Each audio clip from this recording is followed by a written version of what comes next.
Bonsoir à toutes et à tous, chers investisseurs CLF, pour une vidéo alors un peu spéciale. Ce n'est pas un point de marché, c'est une vidéo pour vous présenter une stratégie financière, un produit financier qui pourrait intéresser celles et ceux qui souhaitent atteindre assez rapidement la liberté financière tout en ayant des problématiques de transmission patrimoniale.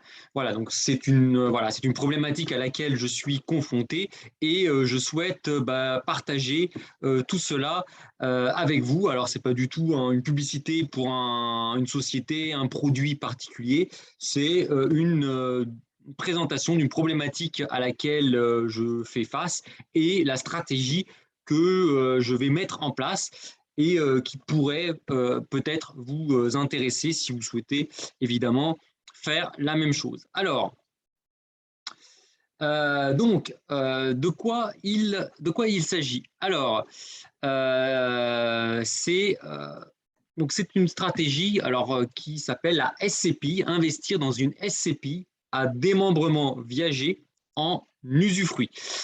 Alors, c'est un véritable accélérateur vers la liberté financière. J'ai pas mal, alors ça fait plusieurs mois que je travaille là-dessus. C'est un véritable accélérateur vers la liberté financière. Néanmoins, comme je vais vous le présenter ici, il y a quand même de gros disclaimers. D'ailleurs, si vous regardez le plan que je vous présente, il y a deux parties. Les deux premières parties, ce sont finalement des warnings pour vous pousser à ne pas vous précipiter pour investir dans ce type de stratégie. Donc, ce sont les deux premières parties, le disclaimer et les dangers de cet investissement. Et ensuite, évidemment, je vais vous parler de mes problématiques actuelles. Ensuite, j'enchaîne avec les rappels sur le principe d'investir dans la SCPI. Puis, j'aborde le principe de démembrement d'une propriété. Et enfin, je termine par les conclusions et ce que j'ai appris en fait de cette analyse. Alors, sans tarder, je commence déjà par le disclaimer. Alors, là, ce sont des disclaimers généraux. Si vous suivez mes points de marché, vous avez l'habitude. Chaque situation patrimoniale est différente. Alors, si vous n'êtes pas un expert sur les marchés, que ce soit les marchés financiers ou les marchés immobiliers, rapprochez-vous de votre conseiller en investissement ou en gestion de patrimoine. Donc, je vous mets aussi les disclaimers de mon broker et aussi un lien vers une vidéo YouTube que j'ai postée qui rappelle les principales erreurs que j'ai pu faire durant les 20 dernières années. Donc, même quand on a de l'expérience, on peut faire des erreurs, mais il faut faire attention à ne pas commettre, on va dire, d'erreurs fatales. Voilà un petit peu, ce sont les disclaimers généraux. Je ne vais pas trop m'attarder là-dessus parce que c'est chaque point de marché, je les sors. Par contre, je vais faire un focus sur les dangers spécifiques de la stratégie d'investissement que je vais vous présenter. Donc, je fais exprès de commencer par vous présenter les gros dangers, les risques que présente ce type de stratégie. Moi, je ne suis pas là pour faire de la pub sur une stratégie particulière. Je ne suis pas un vendeur de produits. Donc, voilà, j'ai envie de bien dormir la nuit. Donc, je ne veux pas que mettre des personnes excusez-moi, pardonnez-moi l'expression, dans la merde. Donc, je vais commencer directement par les dangers de ce type d'investissement. Alors, cet investissement, dont la liquidité est très inférieure à celui d'un achat d'un bien immobilier classique à cause du démembrement. Donc, investir dans une SCPI avec un démembrement viager en usufruit, c'est une stratégie encore moins liquide que acheter un bien immobilier. Premier gros warning quand même. Deuxième gros warning, il y en a pas mal. L'argent placé dans cet investissement doit être considéré comme perdu définitivement à cause du caractère usufruitier de l'investissement. Donc, ce n'est même pas un investissement dans lequel vous dites, bon, c'est pas grave, je suis prêt à fermer les yeux sur mon investissement pendant 1 an, 2 ans, 3 ans, 5 ans. Non, chaque euro que vous investirez dans cette stratégie que je vais vous présenter et que je vais appliquer à moi-même, qui s'adresse à mes propres problématiques, il faut que vous considérez que chaque euro investi dans cette stratégie, c'est un euro qu'il faut que vous considéré comme étant perdu définitivement, à cause justement du fait que c'est un démembrement en usufruit et que c'est un démembrement viager. Troisième problématique, cette stratégie est de nature à faire exploser la fiscalité des personnes physiques, donc des investisseurs en tant que personnes physiques, en particulier les cadres avec de gros revenus. Donc, vous voyez, alors non seulement vous investissez dans un placement où il faut que vous faites comme si vous avez perdu définitivement le capital, mais en plus, les revenus de ce type de stratégie sont de nature à faire exploser votre taux d'imposition. Quatrième problématique, cette stratégie peut mettre en danger financièrement les investisseurs particuliers ayant un très faible taux d'épargne. Donc, vous êtes cadre de direction, vous allez vous faire exploser fiscalement. Vous êtes, disons, un employé, un ouvrier avec des revenus modestes et un faible taux d'épargne. Cette stratégie peut vous ruiner. Ensuite, cinquième point, cette stratégie est à proscrire pour les petits patrimoines. Si vous avez que quelques milliers d'euros, voire même quelques milliers d'euros, voire même quelques dizaines de milliers d'euros de patrimoine total, oubliez cette stratégie. Vous ne serez pas gagnant avec ce type de stratégie.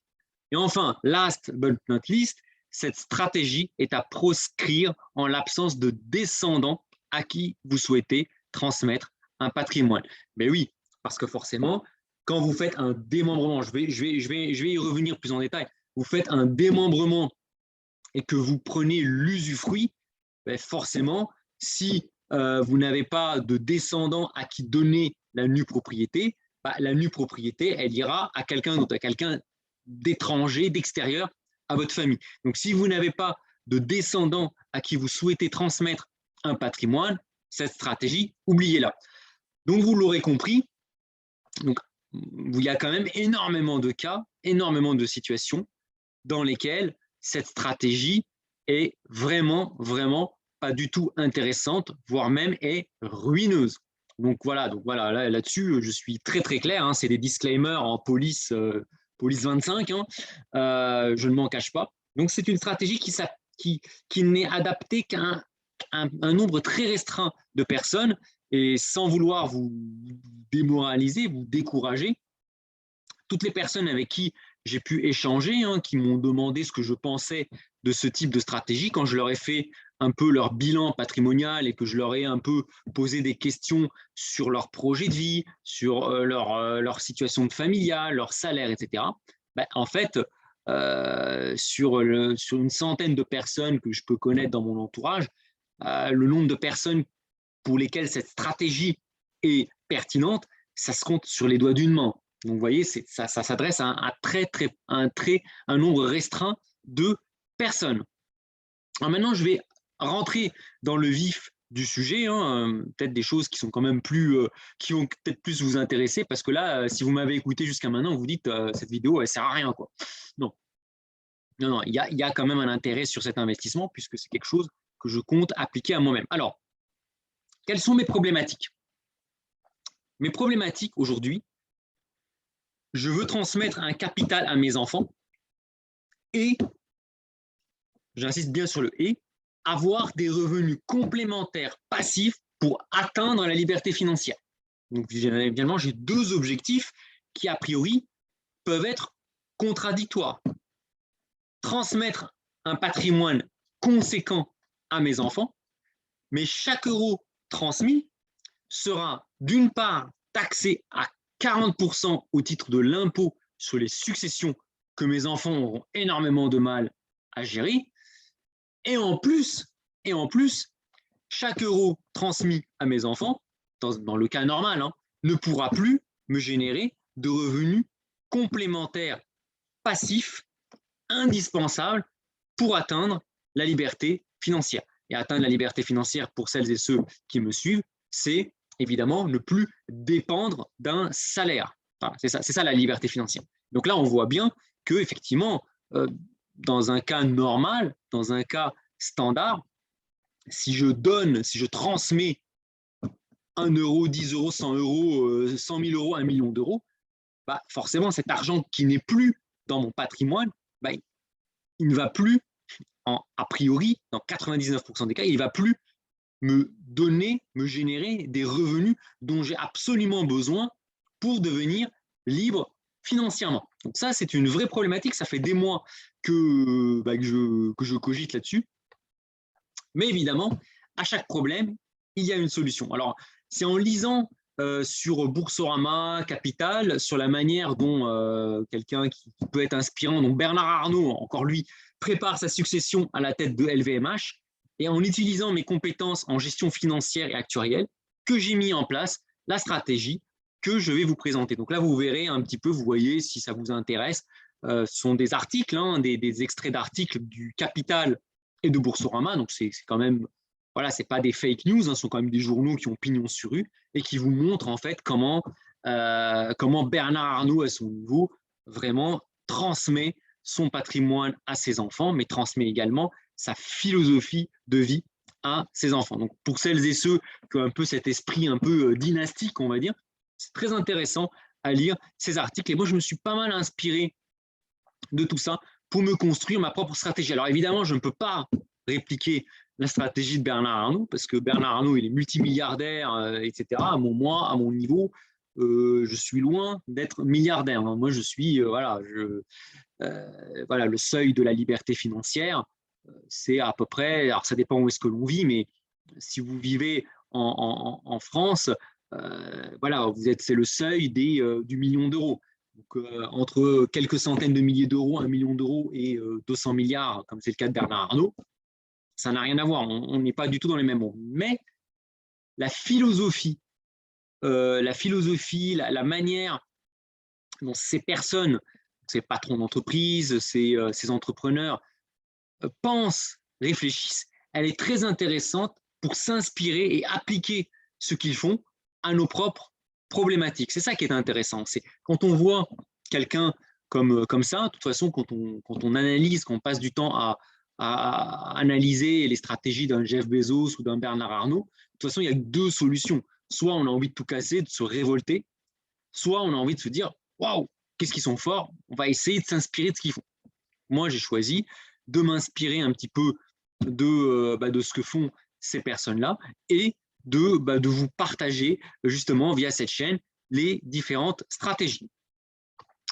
Alors, je vais d'abord faire un petit rappel sur le principe d'investir dans une SCPI.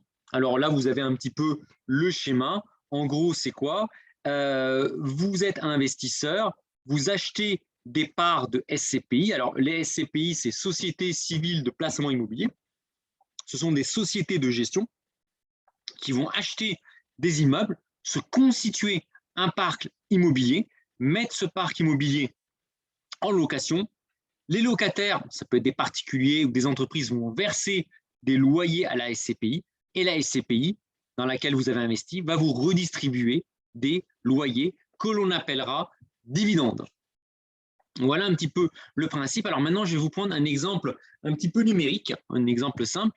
Donc, acheter une part de SCPI, c'est acheter une fraction d'un patrimoine immobilier détenu par une société de gestion. Alors,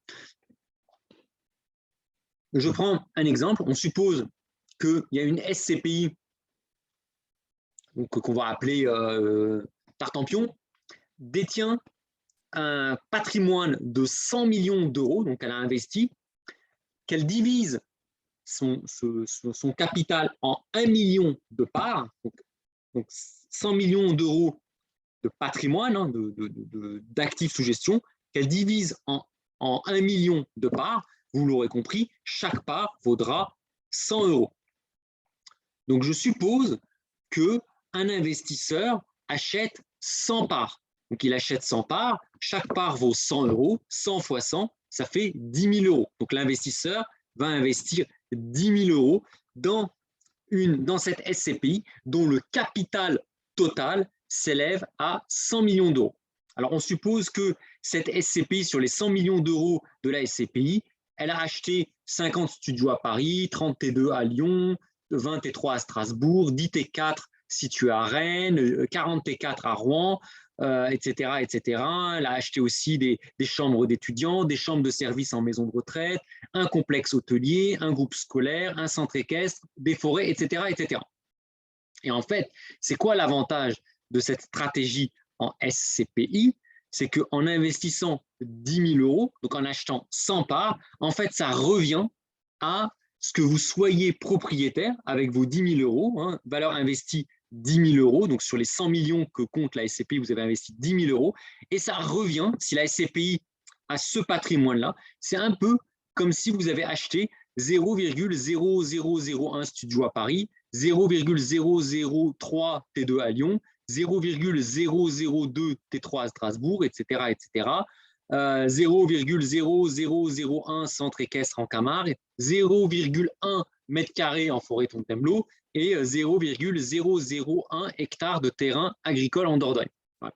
Donc en fait, investir 10 000 euros par exemple dans cette SCPI, ça revient finalement à posséder tout ce qu'a la SCPI, mais évidemment une fraction de ce qu'a la SCPI.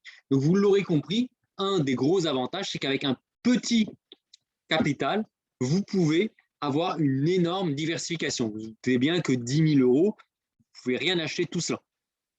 Or, en passant par les SCPI, donc les sociétés civiles de placement immobilier, vous pouvez acheter des pouillèmes, hein, des centimètres carrés à Paris, des mètres carrés de forêt, voilà, des centimètres carrés d'un groupe scolaire situé à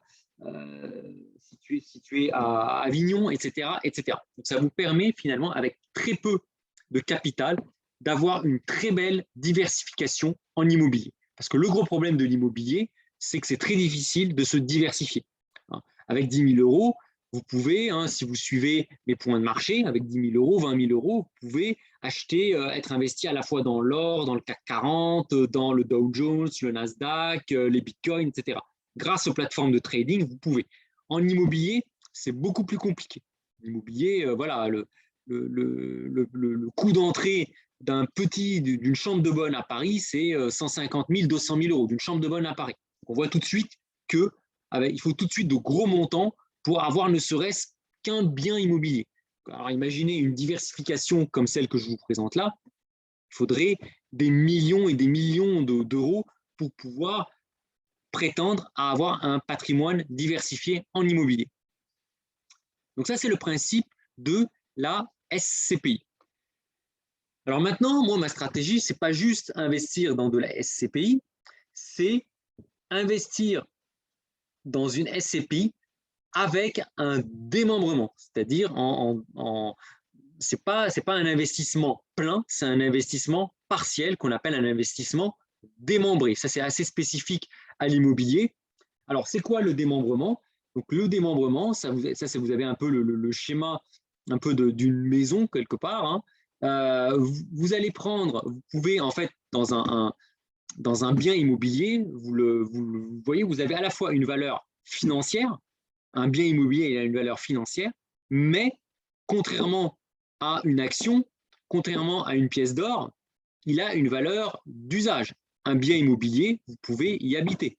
Quand bien même il ne vaut plus rien, il est dans une zone complètement sinistrée et tout, bah, ça vous fait quand même un toit qui vous protège du mauvais temps et qui vous permet de vivre bien au chaud quand il y a des intempéries dehors. Donc, vous le comprenez, vous le sentez bien, que dans un bien immobilier, vous avez ce qu'on appelle une valeur vénale, c'est-à-dire c'est une valeur marchande. Vous pouvez échanger un bien immobilier de gré à gré, mais vous avez également une valeur d'usage.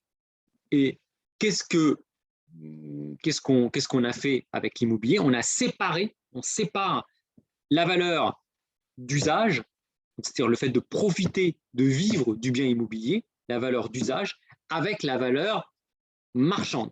C'est ce qu'on appelle, d'un côté, vous avez la valeur d'usage, le fait de profiter du bien immobilier, le fait de vivre dans le bien, le fait d'exploiter le bien immobilier, ça s'appelle l'usus fructus.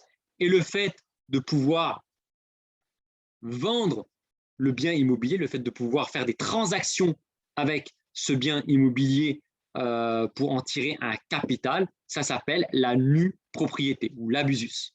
Voilà.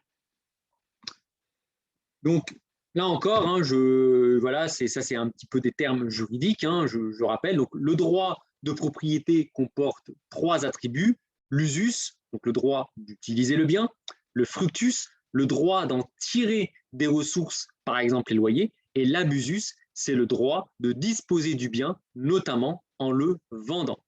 Donc, on parle de démembrement de propriété lorsque ces 3 attributs ne sont pas réunis dans les mains d'une seule personne, mais partagés entre un nu propriétaire qui détient l'abusus, qui détient le droit de disposer du bien et notamment de le vendre. Donc, c'est lui qui officiellement il a le capital, et l'usufruitier qui peut utiliser le bien et en tirer les différentes ressources, notamment les loyers.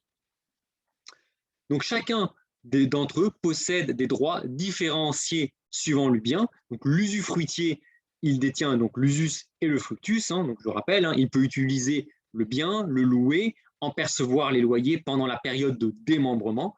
En contrepartie, il doit veiller à la conservation, effectuer toutes les réparations d'entretien et régler l'ensemble des charges afférentes, en particulier les impôts locaux. Bon, dans le cas des SCPI, vous n'avez pas ces problématiques de taxes foncières à payer.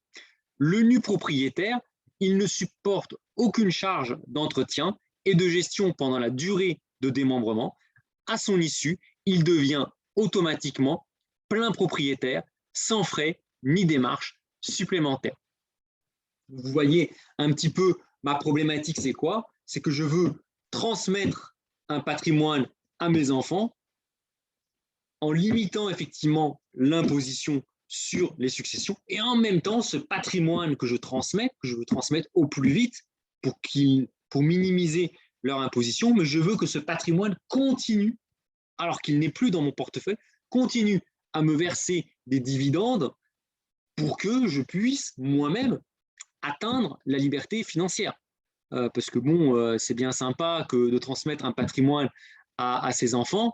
Bon, moi, c'est un peu la différence, justement, comment j'adapte ma stratégie avec celle de Bernard Arnault. Bon, Bernard Arnault, lui, il n'a jamais eu, pour avoir vu un petit peu sa biographie, il n'a jamais eu de problème de salariat. Enfin, dès sa sortie d'école, il était déjà libre financièrement, de par les héritages qu'il avait de ses parents. Ses parents étaient déjà multimillionnaires, ils avaient déjà un château, etc. Moi, ce n'est pas mon cas. Je suis arrivé, vous connaissez mon histoire, j'ai déjà énormément de dettes étudiantes. Je dois vivre avec mon salaire, je dois faire vivre ma petite famille, et en même temps, je veux atteindre justement la liberté financière, ne plus dépendre du salaire. Alors, j'en suis plus très loin. Je l'ai même atteint, je l'ai même frôlé, cette liberté financière, en avril, avant la guerre, au démarrage de la guerre en Ukraine. Et donc, ma stratégie, c'est à la fois de transmettre ce patrimoine, une partie de mon patrimoine à mes enfants, mais en limitant évidemment l'imposition, les droits de succession pour mes enfants, mais aussi en conservant au maximum la possibilité de toucher des revenus passifs pour ne pas tomber, ne pas être dépendant d'un patron. Voilà. On voit bien les deux acteurs, finalement, c'est le fisc, c'est plus par rapport à mes enfants, et le patron. Ne plus dépendre d'un patron, parce que moi, voilà, j'ai eu des expériences par le passé, et dépendre d'un patron, voilà, c'est pas que des bons souvenirs. Hein. Alors, quand tout va bien, le patron il est gentil. Hein. C'est quand il y a des soucis dans la vie. Et dans la vie, il nous arrive tous des soucis, hein, des problèmes de santé. Ça, je sais de quoi je parle. Des divorces. Heureusement, je touche du bois, j'ai pas connu. Mais bon, j'imagine certains d'entre vous ont connu ou sont en instance de séparation. C'est pas évident de travailler tous les jours en devant vivre une séparation, mais ça, le patron, il s'en fiche. Hein. Vous échangez votre temps contre de l'argent, donc il faut être tout le temps efficace. Donc voilà. Donc moi, j'ai cette problématique. Et effectivement, investir en SCPI avec démembrement de propriété et en conservant l'usufruit, donc la possibilité de toucher des dividendes en cédant la propriété à mes enfants, ça, c'est une stratégie qui est tout à fait compatible avec ma problématique actuelle. Alors là, je vais vous faire un petit exemple détaillé. Alors, il y aura beaucoup de chiffres, donc n'hésitez pas à faire des copier-coller d'écran, etc. Parce que, bon, je vais essayer d'être le plus clair dans mes explications, mais ce n'est pas évident. Alors, je prends un exemple d'investissement, 100 000 euros. Voilà, donc je décide, j'ai 100 000 euros à transmettre à mes enfants. Je choisis d'investir dans des SCPI. La performance de la SCPI, c'est à peu près 6% net de frais, donc net de frais de gestion, mais brut d'imposition. Alors, je pars du principe que les SCPI se revalorisent de 2% par an, hein, c'est à peu près l'évolution de l'immobilier en moyenne, hein, l'évolution de l'immobilier, des prix de l'immobilier en France. Je pars du principe, je prends aussi ces hypothèses en matière d'imposition, 17,2% de CSG. J'ai une tranche marginale d'imposition, évidemment, avec ce type d'investissement qui génère 6% par an, ben, je vais changer de tranche marginale d'imposition, je vais passer à la tranche de 41%, donc j'ai une tranche marginale d'imposition de 41%, et le taux d'imposition sur les successions au vu de mon patrimoine, il est de 40%. Donc, ce sont les hypothèses. Alors, comment marche le démembrement, en fait? Alors là, je vous fais un petit schéma. Donc, je fais cette stratégie d'investissement en SCPI avec un démembrement viager ou un démembrement sur 30 ans, donc sur une longue durée, on va dire. Donc, ma compagne et moi, on va être usufruitiers. Donc, au départ, on va être usufruitier. Alors là, j'ai pris un exemple, on va être usufruitier à 80%. Donc, on va posséder 80% de la pleine propriété. On va être usufruitier. Et nos enfants, nos filles, seront ce qu'on appelle nus propriétaires. Elles posséderont 20%. Donc là, je vous mets un peu le schéma. Donc au départ, on détient en bleu, c'est la part de la SCPI que l'on détiendra, ma compagne et moi, et nos enfants détiendront les 20% qui restent, donc 20 000 euros. Elles détiennent 20 000 euros, nous on a 80 000 euros, donc on a 20 000 euros de nue propriété, ce sont nos enfants qui détiennent la nue propriété, mais ils n'ont pas le droit de percevoir de loyer sur la nue propriété. Par contre, nous, en tant qu'usufruitiers, donc 80% des 100 000 euros, on perçoit l'intégralité des loyers sur les 100 000 euros. Et au fur et à mesure que le temps passe, donc vous avez d'abord la SCPI qui va se valoriser, elle va prendre de la valeur parce que l'immobilier monte, et en plus, vous avez, au fur et à mesure que le temps s'écoule, vous allez avoir la part d'usufruit, le poids de l'usufruit, qui va baisser progressivement, alors que le poids de la nue propriété va augmenter. Et qu'est-ce qui va arriver en 2052, donc dans 30 ans, j'ai pris un exemple de 30 ans, au bout de 30 ans, avec ma compagne, on va arrêter de percevoir les loyers puisque l'usufruit s'éteint, et ce sont nos enfants qui vont devenir pleins propriétaires, qui vont acquérir la pleine propriété de la SCPI et eux percevoir l'intégralité des loyers, des dividendes. Donc voilà un petit peu la stratégie. Donc effectivement, là vous voyez la situation 2022, et en 2052, en investissant dans un placement démembré en usufruit, on accepte de perdre à terme la totalité du capital investi.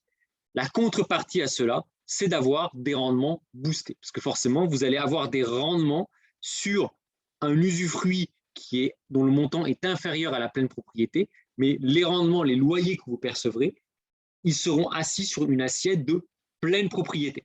Voilà.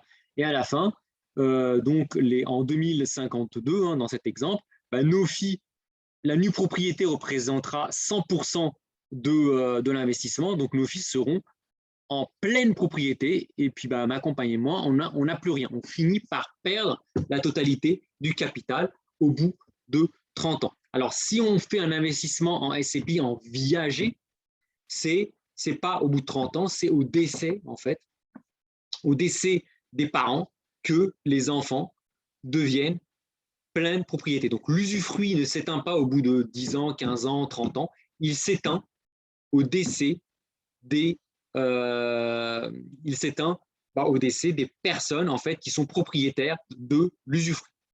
Alors pourquoi je distingue ça? C'est parce que toutes les sociétés civiles en placement immobilier n'autorisent pas nécessairement un démembrement viager. Il y a des SCPI qui vont autoriser, qui vont donner la possibilité de faire du démembrement viager, donc jusqu'à la mort. Malheureusement, il y a d'autres SCPI qui vont faire du démembrement avec des durées plus ou moins longues. Ça peut aller jusqu'à 25-30 ans. Bon, 30 ans, c'est déjà pas mal. Hein. Donc voilà, donc ça c'est important à regarder la durée du démembrement. Donc, dans mon cas, évidemment, je vais essayer de viser, je ne suis pas encore trop vieux, une durée de démembrement qui soit la plus longue possible. Pourquoi pas un démembrement viager, mais un démembrement qui soit, même si je ne peux pas faire du viager, au moins qui soit le plus long possible. Donc là, en fait, voilà ce que donne la simulation. Alors, si on démembre, en faisant du démembrement, donc je reviens sur la partie d'avant, on va faire une donation, donc sur les 100 000 euros, on va faire une donation de 20 000 euros, donc 20%, à nos enfants qui auront la nue propriété. Donc elles auront, nos filles, 20 000 euros et elles vont payer 40% de droits alors ce n'est pas des droits de succession, c'est des droits de donation, mais c'est à peu près pareil. Donc, elles vont payer 40% de droits de donation. Donc, en fait, c'est nous, les parents, qui vont payer pour elles. Donc, l'impôt que vont payer les enfants, ils vont payer 8 000 euros au titre d'impôt, non pas sur les successions, mais sur les donations. Ils vont payer aujourd'hui, en 2022, 8 000 euros d'impôt sur les donations. Donc, c'est beaucoup, hein. 40%, c'est pas rien. Qu'est-ce qui va se passer? Au bout de 30 ans, en fait, ils vont acquérir la pleine propriété. Et ça, c'est le gros avantage du démembrement. C'est qu'au moment, dans 30 ans, quand les enfants auront la pleine propriété d'une SCPI qui vaudra non plus 100 000 euros, mais plus de 200 000 euros, en fait, ils paieront 0 euros au moment du passage à la pleine propriété. Donc, au total, ils auront payé que 8 000 euros d'impôts. L'inconvénient, c'est que les 8 000 euros doivent être déboursés rapidement, très rapidement. Alors là, j'ai pris un exemple simplifié, hein, parce qu'en réalité, vous avez quand même des abattements. Si vous n'avez jamais fait de donation à vos enfants pendant 10 ans, vous pouvez faire une donation jusqu'à 100 000 euros par enfant sans payer les droits de succession. Bon. Là, j'ai simplifié, j'ai enlevé l'abattement, où j'ai supposé que vous avez déjà fait des donations. Donc, vous faites un démembrement, vos enfants vont payer 8 000 euros au moment de la donation. Par contre, après, ils payeront 0 euros au moment de la pleine propriété. Donc, 8 000 euros d'impôt sur un investissement qui, en 2060, atteindra plus de 200 000 euros. C'est pas rien. À l'inverse, si je ne fais pas de démembrement, si par exemple j'achète des SCPI aujourd'hui en pleine propriété et je me dis, après moi le déluge, quand je vais disparaître, mes enfants hériteront de ces SCPI, qu'est-ce qui va se passer? On se projette, on avance dans le temps, on arrive en 2060, je casse ma pipe, hein, ma femme et moi, on casse notre pipe, nos enfants héritent des SCPI en pleine propriété directement. Elles vont payer chacune 72 454 euros. Vous voyez la différence?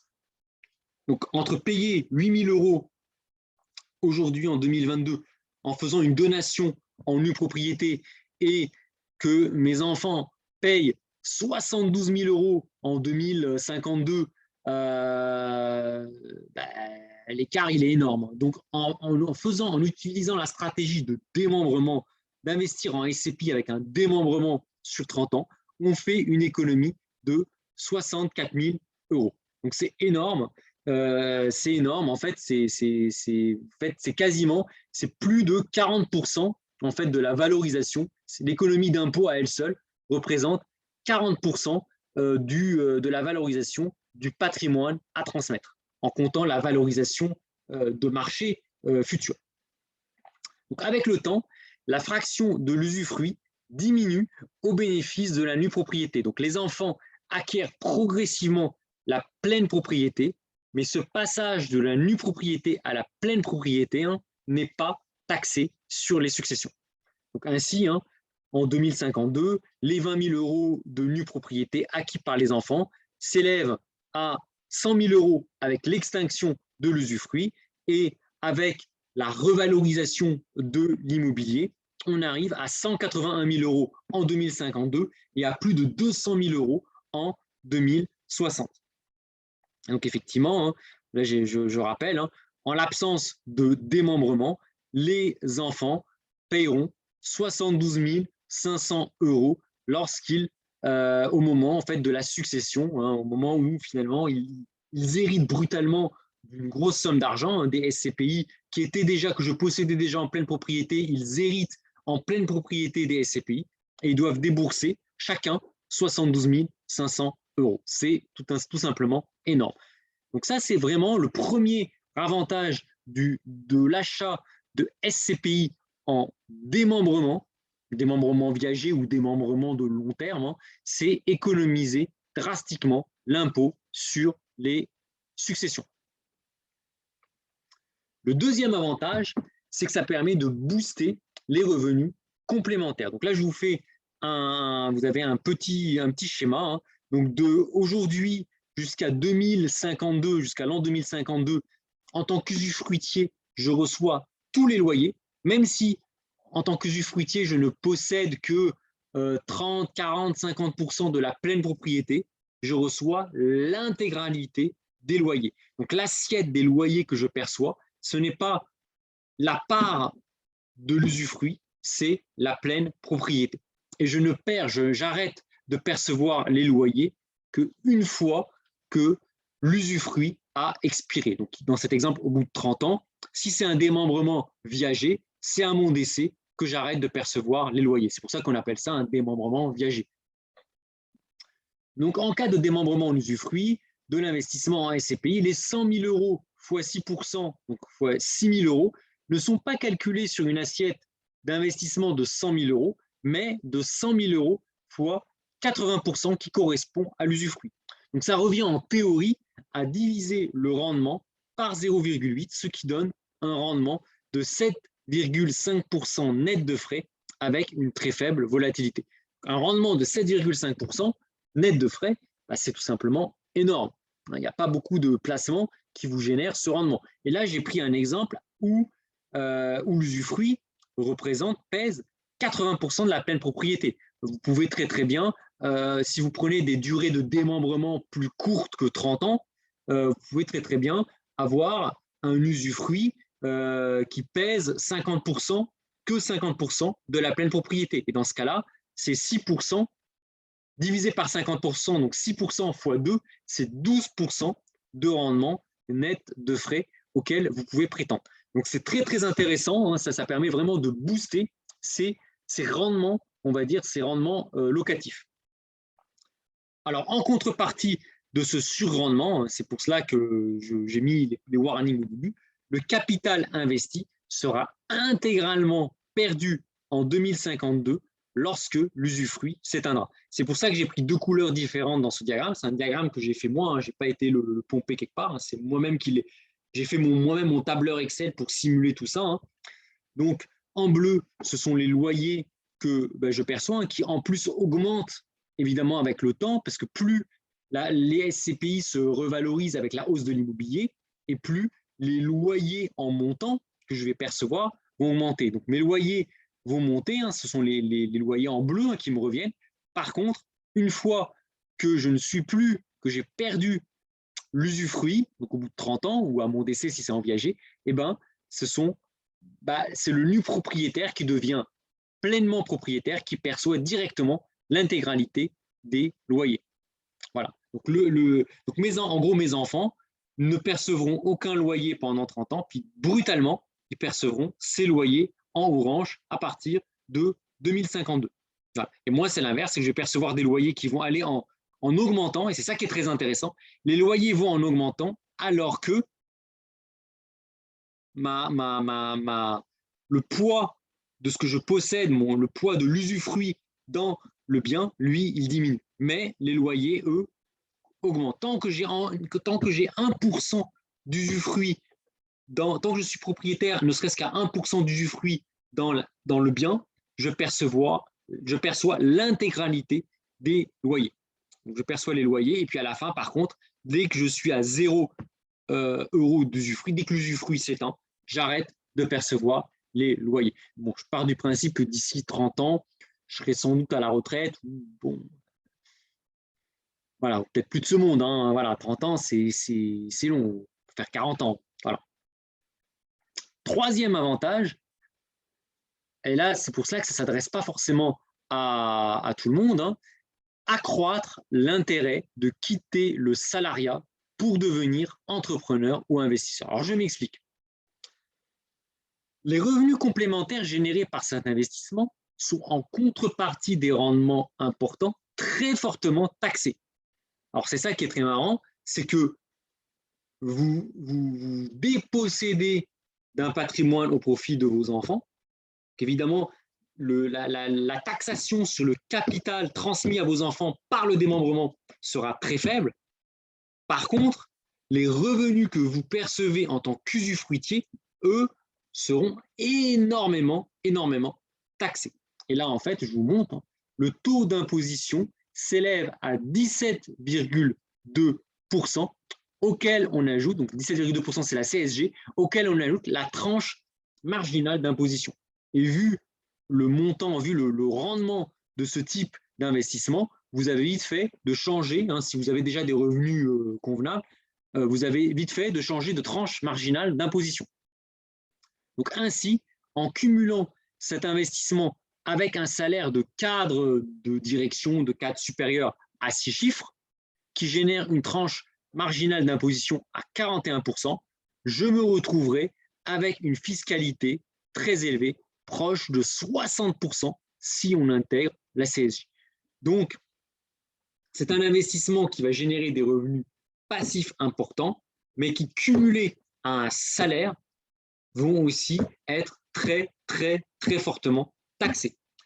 De ce fait, il sera d'autant plus intéressant pour moi de quitter le cadran du salariat qui pompe la majeure partie de mon temps avec une imposition très forte pour me consacrer au cadran des investissements ou de l'entrepreneuriat. Je n'ai pas voulu, pour alourdir cette vidéo, vous faire hein, le cadran du cash flow de Robert Kiyosaki avec les 4 cadrans, le salarié, finalement l'auto-entrepreneur, l'expert, un peu profession libérale, un peu comme les médecins.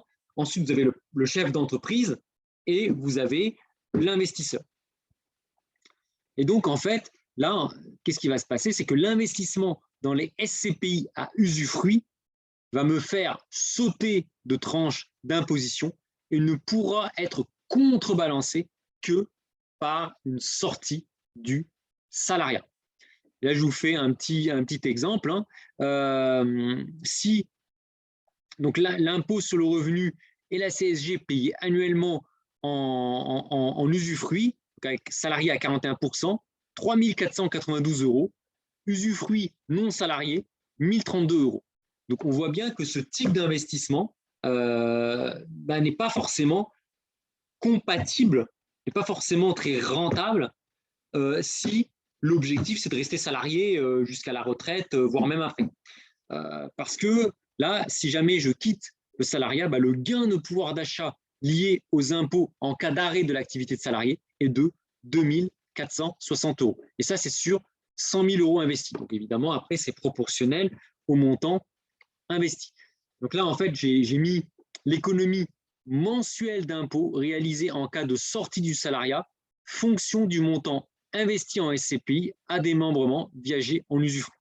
Donc là, si par exemple, je place 100 000 € dans une SCPI avec démembrement viagé en usufruit, le fait en fait de quitter le salariat, ça va me faire une économie d'impôt de 250 € par mois. Et après, ça va assez vite. Hein. Si vous mettez 500 000 €, on est déjà à 1 000 € d'économie d'impôt. Je ne parle pas des revenus complémentaires, je parle juste de l'économie d'impôt. Donc on voit, ça va assez vite. Et quand vous arrivez à 1 million d'euros, 1 million d'euros de patrimoine que vous souhaitez transmettre à vos enfants. Ça peut être 1 million d'euros de patrimoine à crédit, hein, ça peut être un million d'euros de patrimoine que vous voulez transmettre. L'économie d'impôt, elle est de 2 000 euros par mois. Donc, le fait de quitter le salariat, ben, en fait, vous allez avoir cet investissement en fait, va vous générer une économie d'impôt de un peu plus de 2 000 euros par mois si vous investissez 1 million d'euros. Voilà. Alors en conclusion, et là je termine, quel intérêt d'investir dans les SCPI à démembrement viager en usufruit? Et là, vous voyez, il faut remplir énormément, il faut remplir pas mal de conditions. Il faut être relativement jeune, donc avoir moins de 50 ans. Pourquoi? Pour laisser la nue propriété s'apprécier dans le temps. Si vous avez déjà 75 ans, 80 ans, ben en fait, si vous faites un démembrement viager de la SCPI pour vos enfants, si vous avez déjà, finalement, vous avez déjà 75 ans, 80 ans, en fait, vos enfants vont être nus propriétaires à quasiment 80-90% du bien. Donc, de toute façon, ils vont quasiment payer l'impôt sur la donation à hauteur de 80%, 90% de la pleine propriété. Donc, ce n'est pas très intéressant. Donc, cette stratégie de SCPI à démembrement viager, elle est très intéressante. Plus vous êtes jeune, et plus c'est intéressant. Alors évidemment, si vous êtes trop jeune, vous n'avez pas d'enfant, il faut quand même avoir un peu de visibilité aussi. Donc l'idéal pour faire cette stratégie, c'est vraiment d'avoir entre 40 et 50 ans. Allez, même 55 ans, ça peut aller. Première condition. Deuxième condition, avoir une activité salariée et être déjà dans une tranche marginale d'imposition élevée. 30%, c'est le minimum. L'idéal, ça serait être déjà dans une tranche marginale d'imposition à 41%, voire au-delà. Voilà. Maintenant, même 30%, ça peut être pas mal, parce que si vous cumulez une TMI à 30%, que vous investissez dans ce type de stratégie qui est très rentable, vous avez vite fait de changer, de sauter de tranche marginale d'imposition. Deuxième raison. Troisième condition, avoir une capacité d'épargne salariale élevée. Ça, c'est parce que vous pouvez très bien être cadre avec un beau salaire, mais si jamais vous êtes un peu cigale, c'est très dangereux d'investir dans ce type de stratégie. L'idéal, c'est d'avoir un coefficient de liberté financière supérieur ou égal à 75% pour ne pas être trop éloigné de la liberté financière. Le but de ce type de stratégie, ça c'est très important, c'est un disclaimer, cette stratégie ne va pas vous permettre de passer directement du stade j'ai du mal à finir les fins de mois à je suis libre financièrement. Ça serait vous mentir que de vous parler de cette stratégie miracle. Hein. Ça, sur cette chaîne-là, vous commencez à me connaître, hein, je ne vends pas de rêve. Hein. Cette stratégie, elle est très intéressante si vous avez déjà un coefficient de liberté de 75%, si vous n'êtes pas très éloigné de la liberté financière, si vous avez déjà une capacité d'épargne de 70-75% de votre salaire parce que vous avez déjà des revenus passifs, cette stratégie, elle est très intéressante parce qu'elle va vous permettre justement de franchir le pas, de sauter le pas et de dépasser les 100% d'un CLF qui dépasse 100% et donc de devenir libre financièrement. Quatrième condition, avoir des enfants. Pourquoi? Parce que quand l'usufruit s'éteint, c'est le nu propriétaire qui devient pleinement propriétaire de votre patrimoine, du patrimoine que vous avez mis en démembrement. Donc finalement, quitte à démembrer votre patrimoine et à le mettre un peu on va dire, un peu aux enchères, vaut mieux que ce soit vos enfants qui deviennent pleinement propriétaires qu'un illustre inconnu. Voilà. Donc, quatrièmement, avoir des enfants. Cinquième condition, vouloir transmettre une partie ou la totalité de son patrimoine. Chacun est différent. Il y a peut-être des personnes qui n'ont pas du tout envie de transmettre le patrimoine à leurs enfants. Ou à la limite, au contraire, ils se disent, à la limite, si mes enfants ils payent plein pot, parce qu'on ne peut pas déshériter ses enfants. En France, on ne peut pas déshériter ses enfants. Mais il y a des personnes, clairement, qui me disent, moi, si mes enfants payent 40% de frais de succession, bah, ça leur fera les pieds, ça leur apprendra à mieux gérer leur argent. Bon. Moi, personnellement, ayant des bonnes connaissances en finance, je préfère éduquer mes enfants financièrement et, et faire en sorte qu'ils aient le moins de tracas possible lorsque je ne serai plus de ce monde, qu'ils aient finalement un patrimoine qui soit le moins fiscalisé possible. C'est un peu d'ailleurs la stratégie que fait Bernard Arnault. Bernard Arnault, il fait tout pour que ses enfants héritent au maximum de la quasi-totalité de son patrimoine en payant le moins d'impôts possible, mais en même temps, c'est quelqu'un qui forme ses enfants, hein, c'est les liens que je vous ai mis plus haut, qui forme ses enfants à l'éducation financière et à l'éducation entrepreneuriale. Donc, voilà, il faut vouloir transmettre une partie ou la totalité de son patrimoine. Alors, regardez Bill Gates, bon, visiblement, d'après ce que j'ai pu comprendre, 99% de son patrimoine, il va en faire don à des associations, à des fondations. Voilà. Donc, si vous êtes dans ce cas-là, bon, voilà, si vous ne voulez pas transmettre de patrimoine, bon, faire du SCPI à démembrement viager en usufruit, je ne vois pas trop l'intérêt. Avoir un patrimoine à transmettre, parce que c'est bien beau de vouloir transmettre un patrimoine, mais faut-il encore avoir un patrimoine à transmettre qui se situe dans des tranches d'impôts sur les successions élevées? Parce que si vous me dites, ouais, moi, je veux transmettre un patrimoine à mes enfants, j'ai 130 000 euros de patrimoine à transmettre à un enfant, ou mettons, j'ai 250 000 euros de patrimoine à transmettre à mes deux enfants, ça ne sert à rien de faire ça. Hein. Parce que de toute façon, si vous n'avez que 250 000 euros de patrimoine à transmettre à vos enfants, résidence principale incluse, hein, de toute façon, avec l'abattement de 100 000 euros, de toute façon, vos enfants, ils ne paieront quasiment pas d'impôts sur les successions. Donc, cette stratégie-là, elle n'est pas intéressante. Il faut aussi avoir un gros patrimoine à transmettre. Donc, ça, c'est la 1, 2, 3, 4, 5, 6, c'est la 7e condition. Avant-dernière condition, très importante, avoir envie de quitter le salariat afin de faire baisser le surplus de TMI provoqué par ce type d'investissement.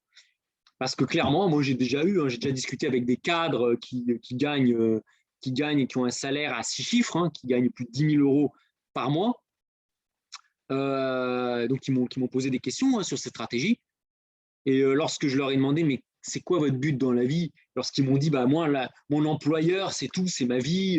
Vous avez des gens, voilà, ils gagnent 10 000, plus de 10 000 euros par mois. Ils ne veulent surtout pas, même pour plusieurs millions d'euros de primes, ils ne veulent surtout pas quitter leur employeur. Vous avez des gens pour qui occuper un poste de cadre de direction, c'est aussi un statut social. Moi, je connais des gens, je ne citerai pas de nom, je connais des gens pour qui c'est leur moteur, c'est ce qui les pousse à se lever le matin. Ce qui les pousse à se lever le matin, c'est le fait de se dire waouh, je vais arriver au bureau le matin, je suis cadre de direction, j'ai ma salle à moi avec une belle moquette, je suis considéré. Vous avez énormément de personnes, il ne faut pas le sous-estimer, qui sont comme ça. Tout simplement, ces personnes, quand elles me disent qu'elles n'ont aucunement envie pour tout l'or du monde de quitter le monde du salariat, clairement, moi, je ne leur conseille pas d'investir dans de la SCPI à des moments viagés. Ils vont se faire massacrer par les impôts. Ils vont se faire complètement atomiser par les impôts. Ça sert, ce n'est pas forcément un investissement très intéressant si on veut pas quitter le salariat à court moyen terme. Voilà. Et enfin, dernière condition, avoir dans l'idéal un projet entrepreneurial que vous pourrez facilement défendre devant Pôle emploi afin de pouvoir toucher les allocations chômage le temps que votre projet entrepreneurial décolle. Parce que ça, c'est le gros avantage que je n'ai pas écrit ici, c'est que vous pouvez cumuler des dividendes, des loyers de SCPI, donc des revenus passifs de SCPI, avec vos allocations chômage. Ce que je vous dis là, hein, vous voyez, il n'y a rien de. Enfin, vous allez sur Internet, vous pouvez vérifier tout ce que je dis là. Hein, il n'y a pas de montage, il n'y a pas un montage obscur à monter. Vous faites de la SCPI, même de la SCPI tout bête, hein, sans démembrement, de la SCPI ou de la SCPI avec démembrement. tous les revenus que vous toucherez par cette stratégie d'investissement peut être cumulé avec des allocations chômage. C'est pour ça que c'est une stratégie qui, en boostant vos performances et en cumulant avec Pôle emploi, peut vous permettre d'atteindre assez rapidement la liberté financière, à condition d'avoir un projet entrepreneurial. Parce que vous inquiétez pas, et c'est normal, que Pôle emploi, quand vous allez arriver devant Pôle emploi pour, voilà, j'ai été licencié ou j'ai fait une rupture conventionnelle et que vous allez demander vos allocations de chômage, ne vous inquiétez pas qu'ils vont vous poser des questions. Ils vont vous poser des questions. S'ils voient que ils vont vous demander vos revenus, ils peuvent croiser les fichiers avec le fisc. Quand ils vont s'apercevoir que vous touchez pas mal de revenus passifs liés notamment au SCPI et qu'en plus, vous vous pointez chez eux et que vous n'avez aucun projet entrepreneurial, que votre stratégie, c'est juste aller sous les cocotiers, ben, vous allez vite être radié de Pôle emploi. Et c'est normal. C'est normal parce que ça fait un peu profiter quelque part du système. Donc, cette stratégie de SCPI à démembrement, elle est intéressante, elle est très intéressante si vous avez un projet entrepreneurial que vous pouvez défendre devant Pôle emploi après la rupture conventionnelle ou le licenciement avec votre employeur pour démarrer une activité entrepreneuriale. Donc ça, c'est vraiment important. Ça, c'est une des conditions les plus importantes. Si votre projet, ça se limite à aller sous les cocotiers, il y a de grandes chances que Pôle emploi, quand ils vont voir les revenus que vous génèrent les SCPI et qu'ils suspectent grandement que vous n'avez pas vraiment de projet dans la vie, que c'est juste profiter du système et cocotier, ils vont vite vous radier. Ils ne vont pas se casser la tête, ils n'auront aucun état d'âme à vous radier. Il faut que derrière, quelque part, c'est normal qu'il y ait un vrai projet entrepreneurial, sortir du salariat, oui, mais pour vraiment faire quelque chose, pour créer, pour monter un business, pour monter un vrai projet. Donc voilà un petit peu ce que j'avais à vous dire sur cette stratégie. Alors, ça fait des mois que que je travaille cette stratégie, que je fais des simulations Excel adaptées à ma situation avec mon salaire, mon patrimoine, etc. Donc, attention, je reviens sur les disclaimers au début. Il ne faut pas se lancer bêtement comme ça sur une telle stratégie. Clairement, il faut vraiment se faire accompagner. Vraiment, là-dessus, déjà, les investissements dans des SCPI, le faire tout seul, c'est un peu risqué. Mais alors, un SCPI avec un démembrement viager et en usufruit en plus, clairement, il faut vous faire accompagner. Sur 3 étapes. Première étape, il faut déjà faire une étude patrimoniale. Parce que comme vous avez vu dans cette présentation, ça ne s'adresse pas à tout le monde. Finalement, ça s'adresse à pas beaucoup de personnes, cette stratégie-là. Donc déjà, il faut que vous présentez, que vous fassiez un bilan patrimonial avec un conseiller en gestion de patrimoine pour étudier si ce type d'investissement il est pertinent ou pas à votre situation. Donc, il y a ça. Deuxième obstacle, c'est la paperasse administrative. Parce que déjà, investir en SCPI, c'est énormément de paperasse. Alors, faire de la SCPI avec un démembrement viager, c'est énormément de paperasse. Et là, le conseiller en gestion de patrimoine pourra vous accompagner pour faire toutes les démarches administratives, la paperasse. Puis, il faut aussi sélectionner la bonne SCPI, parce que des SCPI, vous en avez plein. Là, je vous ai pris un exemple théorique à 6%. Moi, évidemment, en tête, j'ai déjà des noms de SCPI dans lesquels je vais investir. Bon, je ne vais pas citer de noms parce que mon but, je ne fais pas de publicité, je ne suis pas là pour vendre des produits, je ne suis pas du tout un vendeur de produits.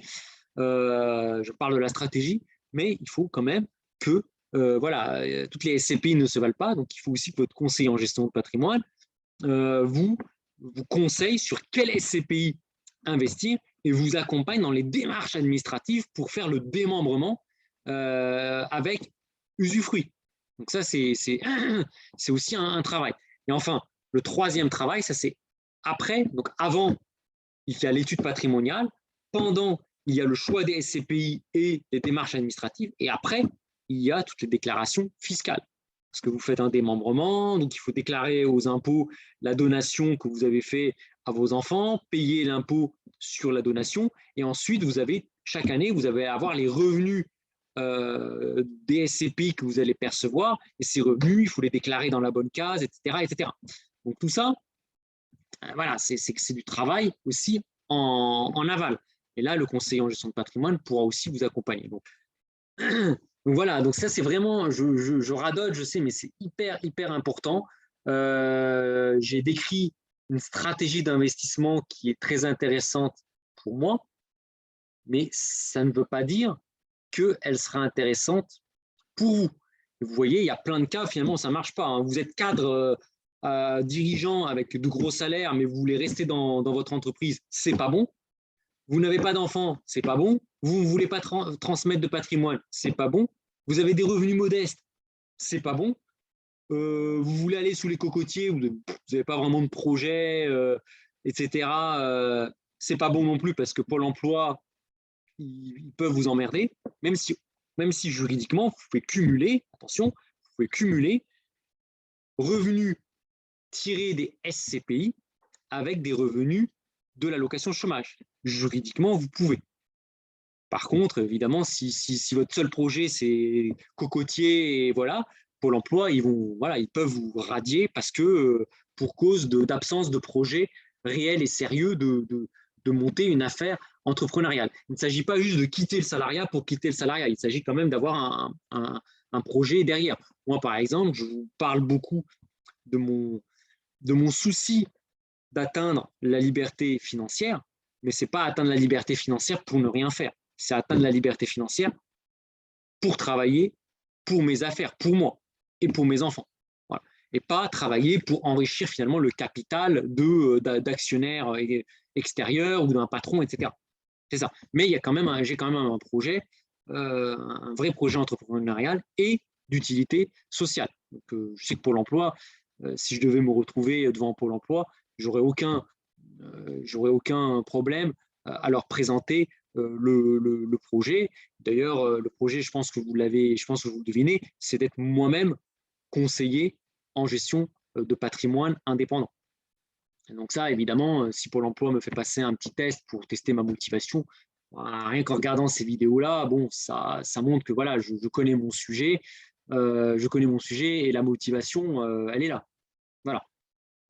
Donc voilà un petit peu ce que j'avais un petit peu à vous dire. Hein. C'est rare, hein, des vidéos où je vous présente vraiment une stratégie, un produit finalement. C'est un produit et la SCPI en démembrement viager en usufruit, c'est une stratégie, c'est un produit patrimonial. Donc voilà, je vous l'ai présenté parce que voilà, je suis là aussi pour partager avec vous des moments de ma vie et aussi des problématiques que je rencontre dans ma vie d'investisseur, surtout lorsqu'il s'agit de transmission de patrimoine aux enfants et de conquête de la liberté financière. Voilà, écoutez, en tout cas, je vous souhaite une bonne semaine. On est le 1er août 2022 au moment où je tourne cette vidéo, donc je vous souhaite aussi de bonnes vacances. Hein. J'imagine que la plupart d'entre vous sont sans doute en vacances, donc je vous souhaite de bonnes vacances et j'espère vous retrouver sous peu pour un point de marché,